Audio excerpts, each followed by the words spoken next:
Good morning, everyone. You know, I expect more energy from the class of 2023. So, good morning, everyone. All right. I'm Rafael Reif, I'm MIT's president, and I'm delighted to welcome you all, parents and students of the class of 2023, to MIT.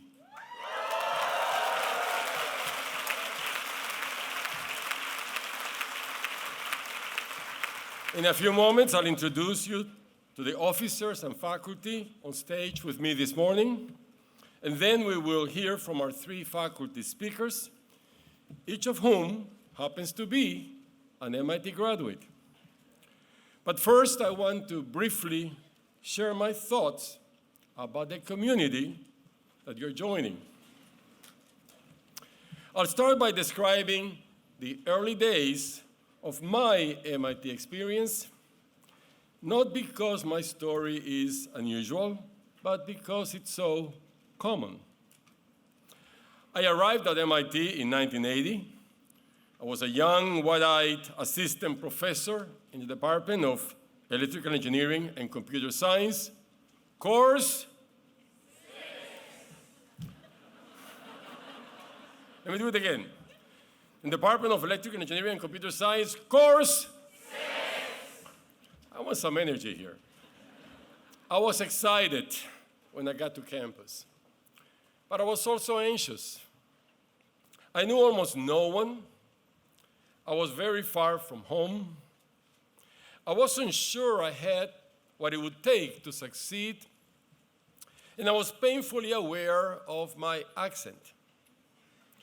For those of you visiting the Boston area for the first time, I can assure you mine is not a Boston accent.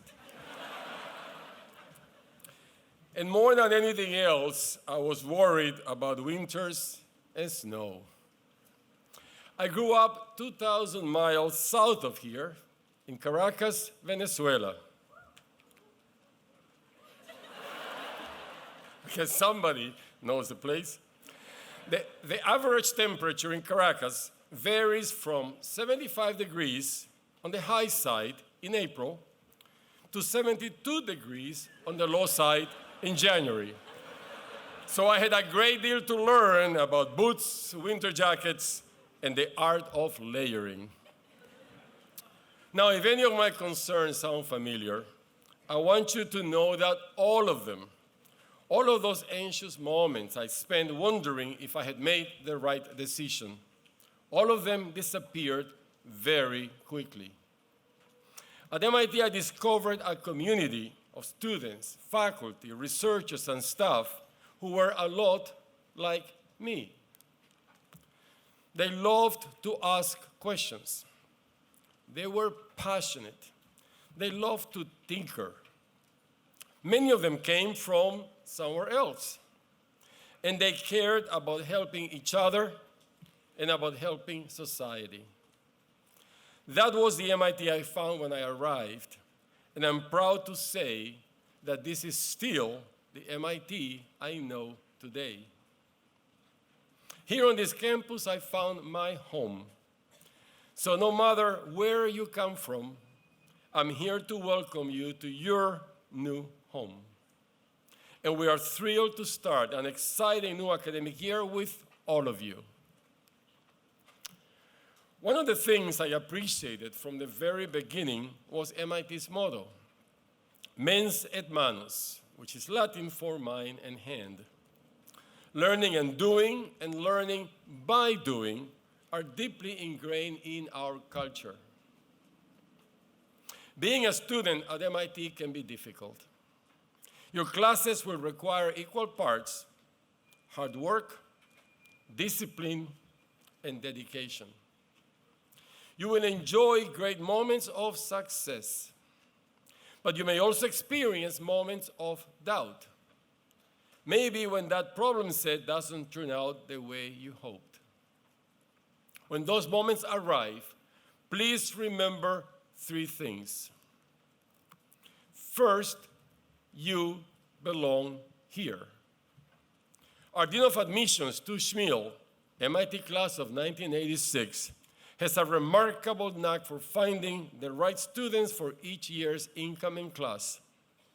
You are here because you belong here. Do not forget that. In Stu, we trust. Second, all of us experience doubts about ourselves, even the distinguished professors with me on stage. Very often, those doubts come up when you are trying something new, or pushing yourself, or watching others who have more experience. You will do a great deal of all those things at MIT. So please remember, if you have doubts about yourself, it's just a sign that you are learning. And finally, you're surrounded by a community that cares about you.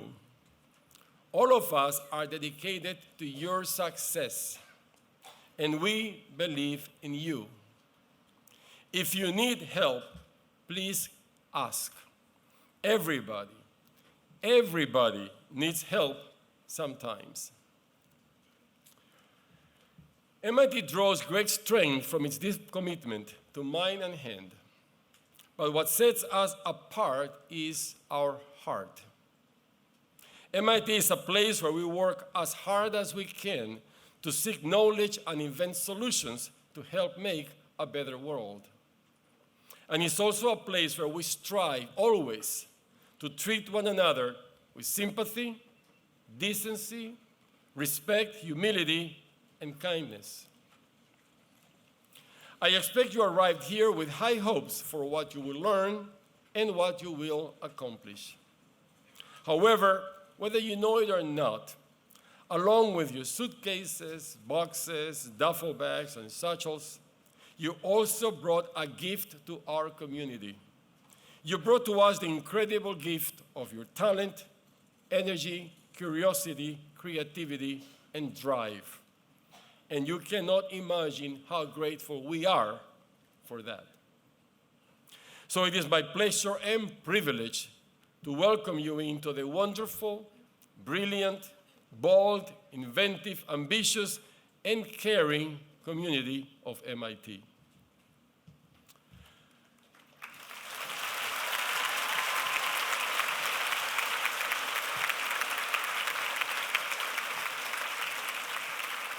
Now, briefly introduce 4 members of MIT's senior leadership who focus every day on helping our students grow and thrive. They are eager to support your success at MIT and beyond. First is Provost Martin Schmidt.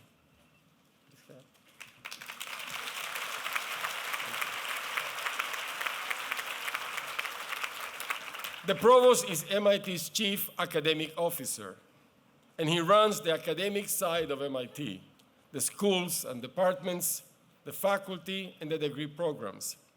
Before he was provost or even associate provost, he was director of the Microsystems Technology Laboratories, or MTL. MTL provides the research infrastructure for MIT's education, research, and innovation in micro and nanotechnology. In other words, Marty is very, very good at making things that are very, very small.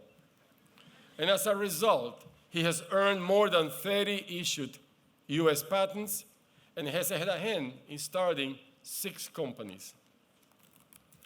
Next, Chancellor Cynthia Barnard.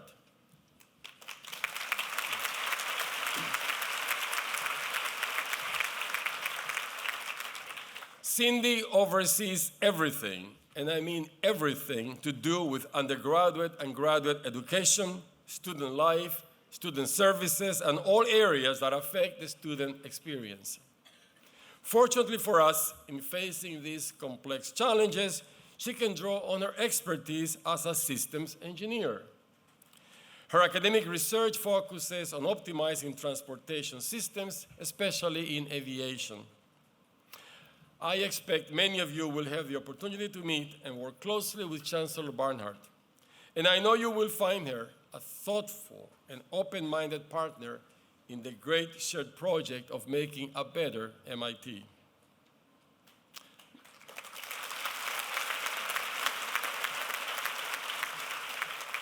Next, Vice Chancellor Ian Waite.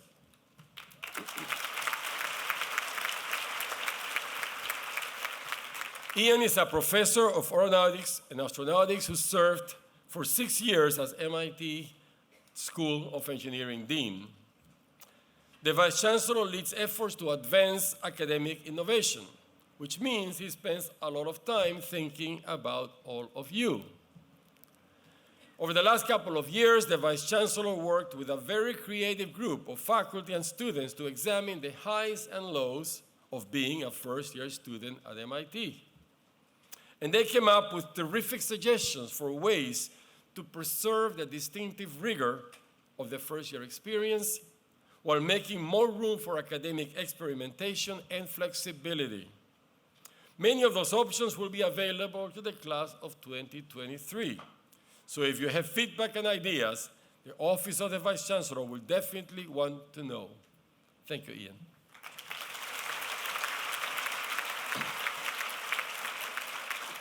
And finally, Vice President and Dean for Student Life, Susie Nelson.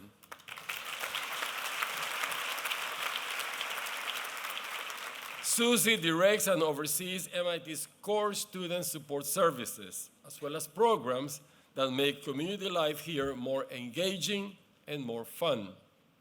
Under Dean Nelson, the Division of Student Life has a simple, powerful mission. We are here for students. Her goal is to help all of you thrive academically, physically, and personally, and her door is always open. Thank you, Susie.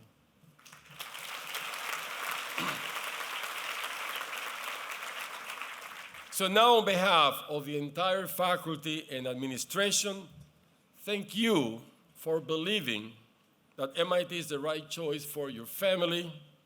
We will continue to work hard to earn your trust.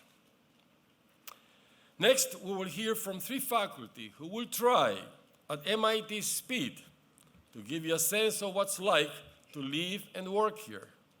I'll introduce all 3 and then ask that each come to the podium in sequence.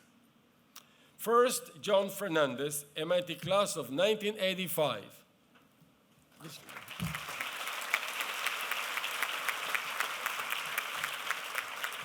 John is a practicing architect who has led the design for more than 2.5 million square feet of new construction from New York and Los Angeles to Jakarta, Tokyo, and Shanghai. In 1999, John joined the MIT faculty as a world expert on sustainable building materials for high-performance buildings. Among other leadership roles, he founded the MIT Urban Metabolism Group, which is pioneering research on the resource intensity of the world's growing cities. And then in 2015, we selected him to lead a tremendously important effort, our institute-wide Environmental Solutions Initiative. John is a crucial convener of talent and partners as we strive to address urgent global environmental challenges and to accomplish the goals of the MIT Plan for Action on Climate Change. And because those efforts are not quite challenging enough, he and his wife also serve as heads of house in a residence hall by the river named Baker House. We'll then hear from Julie Shah. Where is Julie?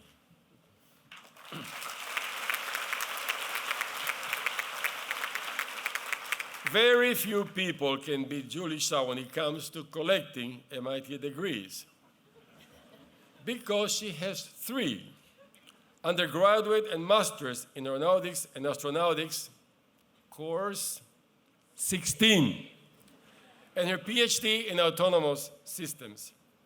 Almost since the moment she earned her doctorate, she has been a professor in aeroastro.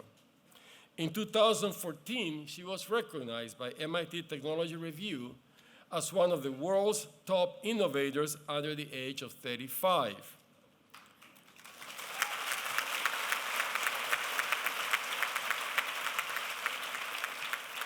And more importantly, 2 months ago, she was awarded tenure.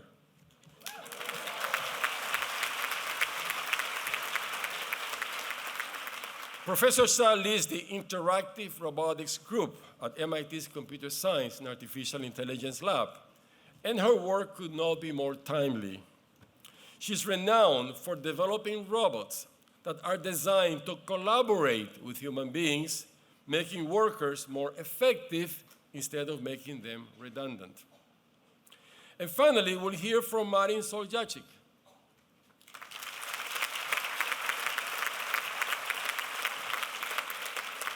Marin grew up in Croatia, came to college at MIT, and is now a professor in our Department of Physics.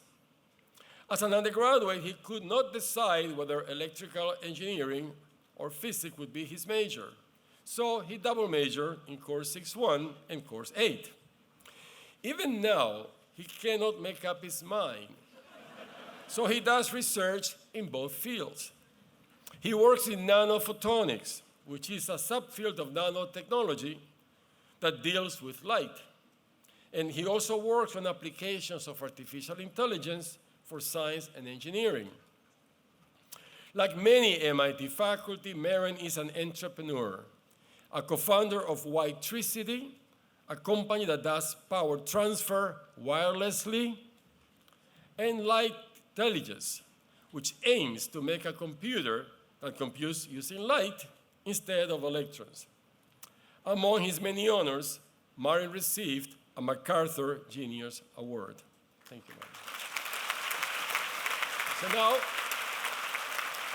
please join me in welcoming Professor John Fernandez.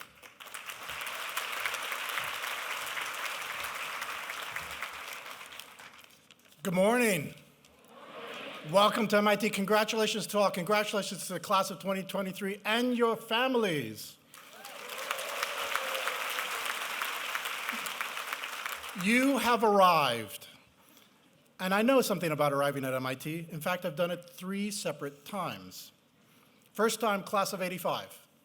Back then, I had lots of questions, like, where would I get the wood to build the really excellent sleeping loft in my room at East Campus? Or was I going to dye my hair? I did have really good hair back then. And I had questions about my social life. How would I relate to so many different people with so many different interests? It seemed to me that we were a diverse class, but I know it was much less so compared to the extraordinary diversity of the class of 2023. I had so many questions, partly because I am first-generation American. My parents came to the US from Latin America. My mother did not go to college, and both my parents were understandably fairly clueless about American universities. I know some of you are the first generation of your family to attend college. Now fast forward 17 years, and the second time I arrived as an assistant professor. Being part of the MIT faculty is a total dream job, and one major reason is because of you. We get to teach and learn and work with MIT undergrads. And the proof for me is since arriving as a professor, I've had more than 100 UROPs working in my research groups. You know what a UROP is, right? Okay. The third time, my wife and I, who's standing right back there, arrived on campus and moved into Baker House as the new heads of house in 2015. I'd like to tell you we moved to campus for the food, but that would be stretching the truth a bit. I'm just kidding. It's actually really good. The food's really good. Don't worry. But one thing that did worry us was how quickly would we learn all the MIT acronyms that we needed to know. So, like ASC, BE, CPW, CAP, COC, CI, CIH, CIM, DOC, DSL, EECS, GIR, OMP, SAP, and of course, IHTFP. Among many, many more. And of course, the course numbers, 1 through 24, and then some. Turns out, both my wife and I now both speak really good MIT. So each one of these 3 times I arrived at MIT, I learned you change a place when you arrive. You change it by the decisions you make and the good graces of your actions. So now that you have arrived, let me take this opportunity to be one of the first professors, maybe the first, to ask some things of you, class of 2023. Around the world, interest in engineering and economics is at an all-time high, but we know we're not doing enough as a species to protect this world and address global challenges, not because we don't have the technologies or could develop the technology and economics needed, but because we have not worked out our values. So the first thing that I ask of you is, class of 2023, become a more effective MIT student, whatever major you choose, by learning deeply about human values, ethics, and their philosophical and social foundations. And learn these things from the experts, from professors in the School of the Humanities, Arts, and Social Sciences. We would not be satisfied with mere opinions about physics, math, chemistry, biology. So we expect you to know those subjects. Same goes for ethics and the humanities generally. MIT's future and the world's partly depends on it, and your future will be better for it. The second thing I ask of you is for you to ask a question of yourself. Now that you have arrived at MIT, what will you do about climate change? There are many things you can do through the Environmental Solutions Initiative, through the Energy Initiative, and many student groups like the Undergraduate Association Sustainability Committee. You could begin by joining us a week from Tuesday, tomorrow, for Sim Planet, a super cool interactive climate simulation experience. I'm asking these 2 things of you because the most important point, you will soon be more MIT than MIT is itself today. Because what you see all around you is the result of MIT's past, distant and recent. But the most important version of MIT is yet to be. And now it includes you. So now that you have arrived, go build the MIT the world needs and deserves, because now you are MIT and MIT is you. Thank you.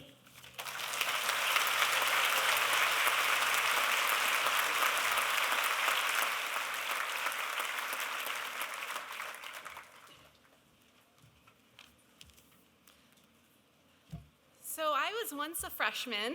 I arrived in August, 19 years ago, and I can tell you I certainly did not come here at the age of 18 thinking that I might never leave. But it's 19 years later, and I still really love it here. And I think of myself as a little bit of an expert of MIT. I was an undergrad here in Aero-Astro course 16. I lived in Baker and Simmons. I did my master's and PhD here. And as newlywed grad students, my husband and I moved back in the dorm as graduate resident tutors in Baker House. And now we live with our dog and our 2 babies as heads of house in Sydney Pacific Graduate Dorm. And so I have 3 things to share with you about why I think MIT is so special and how you can get the most out of your time here. First, there are many experiences here that push you to be your best academically and personally. Every step along the way, I've found that I've never had to do it on my own. I've made my best lifelong friends my freshman year on Baker's second floor lounge, puzzling over our problem sets together, and in the Aero-Astro lounge my sophomore year, puzzling over our unified labs. And I found my great faculty mentors, who are my mentors to this day, as a student, as an undergrad here, going to their office hours and reaching out for extra help, which I can tell you is a very hard thing to do at first, but it gets easier. And now on the other side, I can tell you as faculty, it's really fun for you to come to my office hours because I get to know you. We get to have that time together. So here's the second thing. Off of this campus, people sometimes ask me how I manage in such a competitive place. And MIT, in all my experience, is not a place where we're competitive with each other, Literally the only danger in asking a question is that your friend, your colleague, or your professor even will spend an hour, or in my case, many, many afternoons teaching me everything they know about a topic. That's one of my favorite things about MIT is this sense of intellectual generosity and camaraderie. And if there ever is a sense that this is a competitive place, I found that it doesn't come from others. It's that MIT offers you almost boundless opportunity and possibility. And it's not competitive, but it can feel intense sometimes, because ultimately you're the only person that can navigate the ship to find the right ways to draw from these opportunities and also live a happy and well-balanced life. So that leads me to my last piece of advice to you, which I received from a mentor a while ago here, which is to learn to juggle.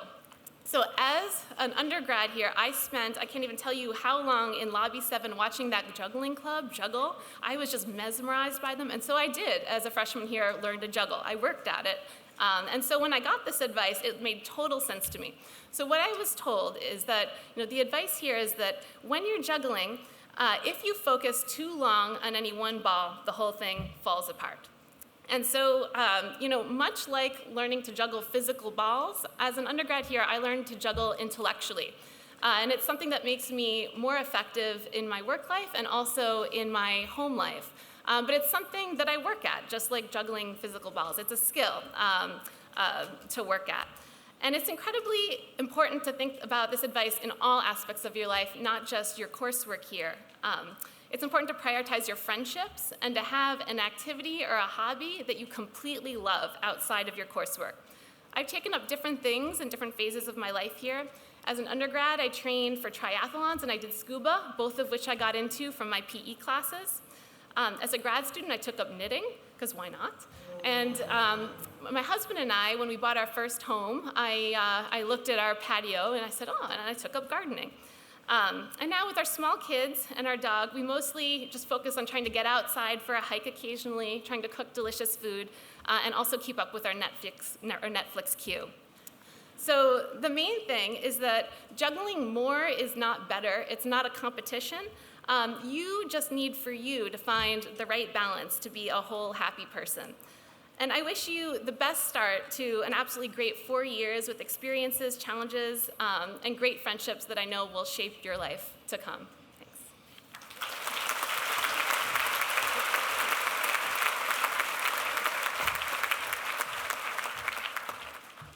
Welcome to MIT.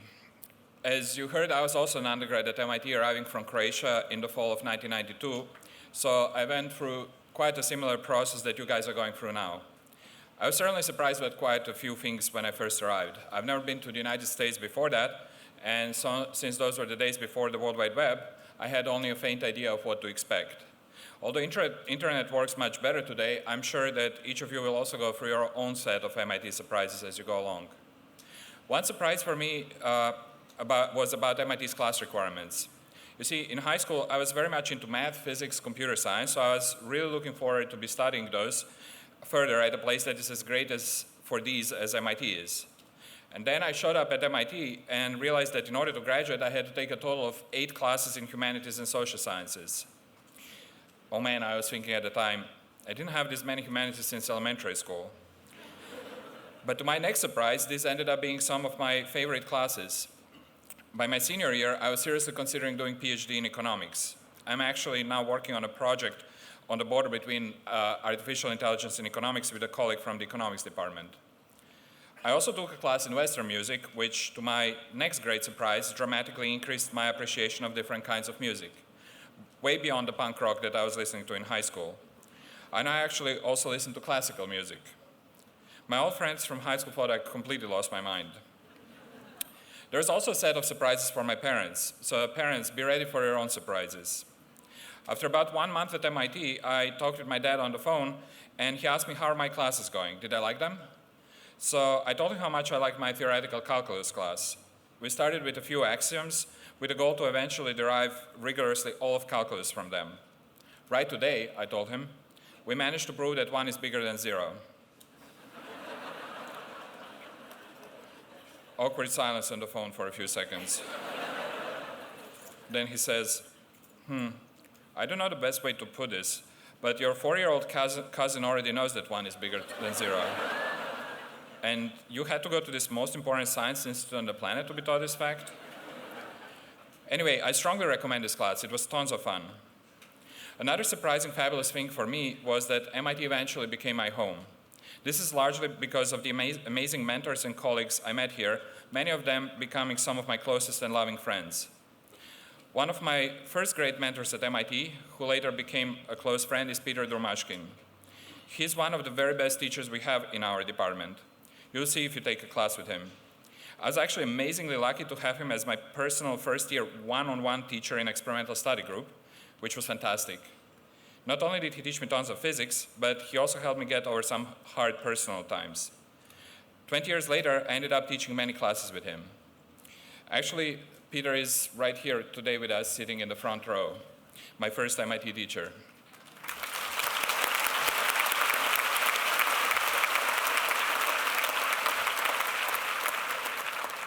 Sometimes I teach classical mechanics, sometimes quantum mechanics. Maybe you'll take one of these classes with me one day, so I'll get to teach you some cool stuff about the world around us. I also try to teach my family about these sometimes. For example, my wife is sometimes looking for her keys, and I always point out to her that one of the remarkable facts about classical mechanics, which excellently describes our macroscopic world, is that things are always exactly where one leaves them. In contrast, if the macroscopic world were described by quantum mechanics, this wouldn't always be so. The keys could quantum tunnel to another place. But in classical mechanics, they're always exactly where one leaves them. It is quite remarkable when you think about it, no? My wife's comment about this is that this is such a typical MIT humor. She might be right about this. Well, if you're not accustomed to this type of humor already, that might be another surprise for you. Another great mentor was Alan Guth, who I did my European undergraduate thesis with. I also wrote my first paper with him. By the way, you should really do Europe's undergraduate research projects while you're here at MIT. I'll actually be teaching electromagnetism too this fall with Alan. He's super smart and super nice, so I'm really looking forward to it. Another extremely important person in my personal growth was my postdoc mentor, John Giannopoulos, who is like a scientific father to me, and also now of my closest friends. He was the one who prepared me to run my own research group at this amazing place. As I travel around the world, people often ask me, what is the main strength of MIT? Why is MIT so accomplished? And I tell them, well, we have some money, can't complain about that. But there are other places around the world that have a lot of money also. We also have some good equipment. Let me tell you, we have some really cool stuff to play with. Well, you'll see soon what I mean. But there are other places around the world that also have great equipment. So our main strength really is people. We have the best people in the world. And from this day onwards, this includes you also, the best undergraduates in the world.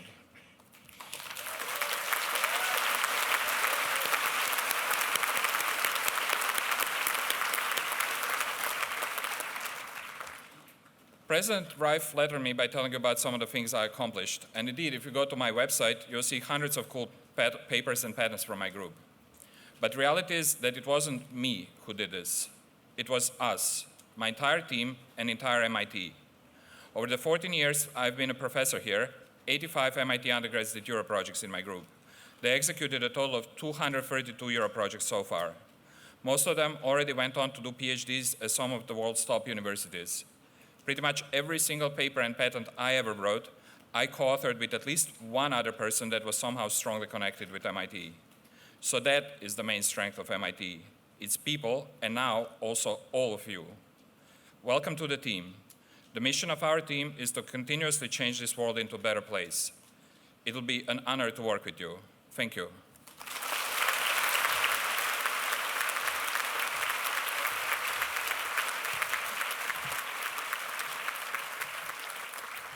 Well, indeed, I want to thank our speakers, Professor Fernandez and Professor Shah and Professor Soljacic, for their incredibly inspiring remarks. Thanks again.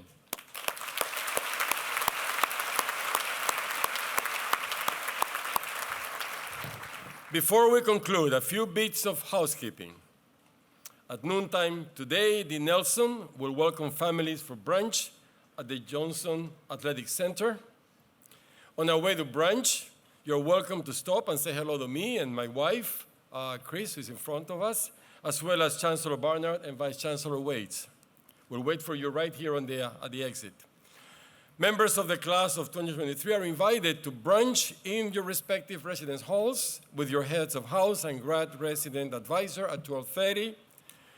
One important reminder to students, orientation this year includes a competition amongst the flag groups. The students know what that means. The winning team will be decided based on your attendance, and the winning team will have an amazing prize. Have you heard of it? The amazing prize will be dinner with me on September 12th. So participate. And now,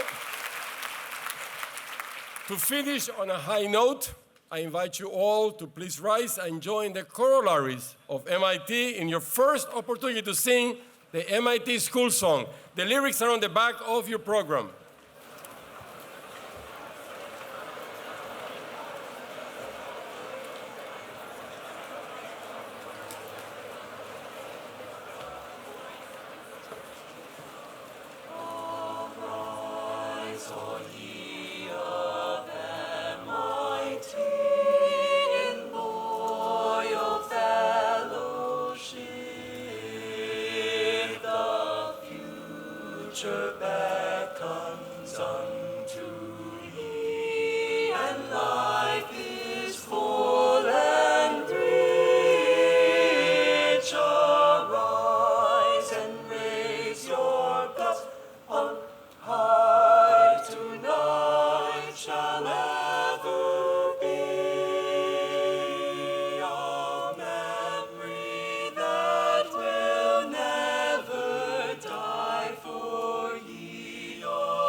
Dressed in my dinky uniform, so dapper and so neat. I'm crazy after calculus, I never had enough. 'Twas hard to be dragged away so young, 'twas horribly, awfully tough. Hoorah for technology, ology, ology, oh, glorious old technology, ology, ology, oh. Back in the days that were free from carrying the ology varsity shop, with nothing to do but analyze air in an animal-metrical top. The differentiation of the trigonometric powers, the constant pi that made me sigh in those happy days of ours. Hoorah for technology, ology, ology, oh, glorious old technology, ology, ology, oh. Take me back on a special track, oh, take me back. I take me back to technological, take me back, oh, take me back, oh, take me back. Take me back, oh, take me back to tech. La la la la la la la la la la la la la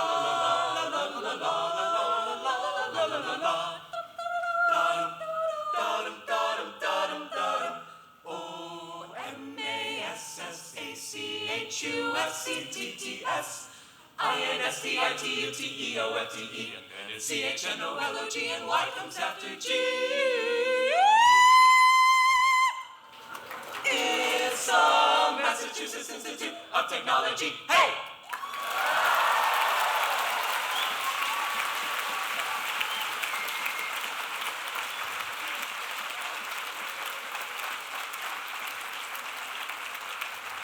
Welcome to MIT. Thank you all for coming. Thank you all for coming.